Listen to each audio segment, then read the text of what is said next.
When we started LimeLight just a few years ago, literally just a few years ago, we didn't know if this was going to work, but we believed in our heart of hearts that our compass was sending us in the right direction.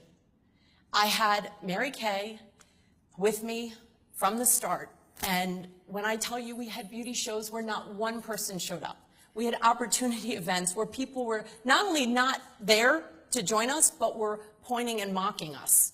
We had people across from us at trade booths that were literally whispering about us and laughing. These are challenges we had, but we had perspective. And that's what you have to have as an entrepreneur, and that is what you have to have as a leader. And so we kept going. We absolutely kept going. As you guys know, one of the challenges that I have sought to overcome in this whole experience, in this whole journey, was to take direct sales out of the shadows and into a business model that is prestigious and is incredibly important in women's lives. This was very important to me. I think this model can change this country. I think this model can change the world. I really believe that. We did everything differently, didn't we? We marketed differently. We communicated differently. We went collaboration over competition, which was challenging at times. You had to have faith that that was going to come back to you tenfold, and that can be really challenging. But we built it differently, and look at the success that we've had. So while we were building this company based on integrity, based on positivity, based on strong leadership, we were actually doing more than just building a brand.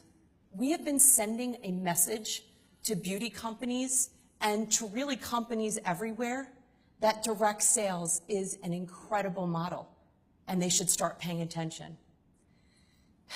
Today, I am very proud to say there is a company that paid attention, and they are going to partner with us.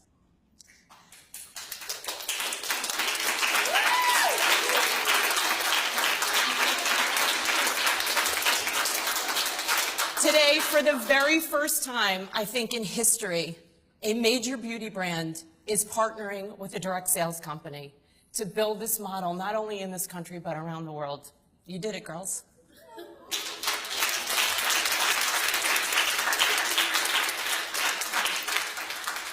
So, the L'Occitane family, I'll tell you a little bit about them if you don't know, and the way you pronounce it is L'Occitane.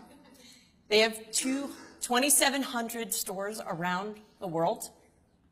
They are a billion-dollar brand, and they are all about using natural ingredients and spreading goodwill all over. They are an incredible brand with incredible integrity.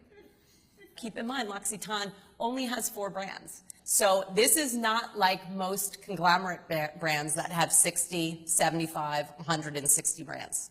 This is a very small family brand. On December 5th, I got an email saying, the CEO of L'Occitane, Reinhold Geiger, would like to meet with you all. He is really impressed with what you're doing. And I thought it was spam. I did. We talked for 3 hours.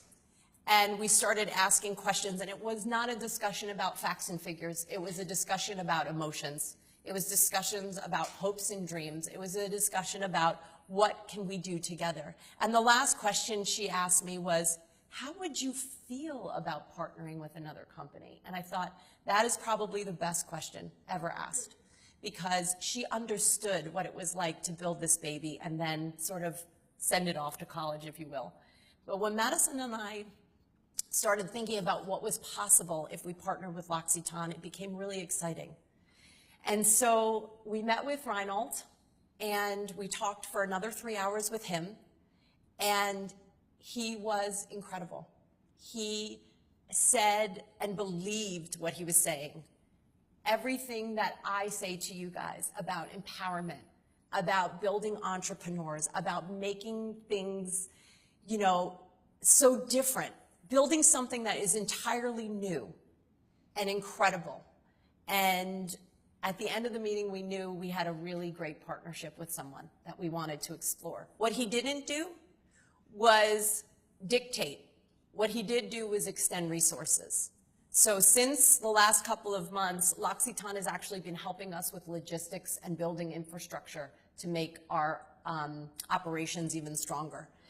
In the US, he wants us to keep doing what we're doing. So when we partner in the US, they are a minority shareholder. That's what they wanted. Outside of the US, that's where things are really going to start happening with L'Occitane.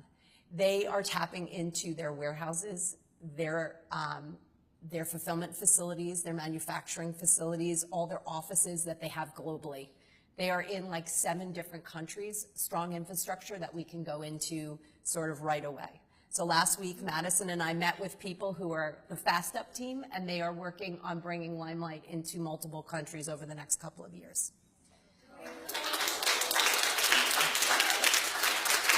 Now, I just want you to know that as a result of this partnership, the U.S. is going to be well-funded.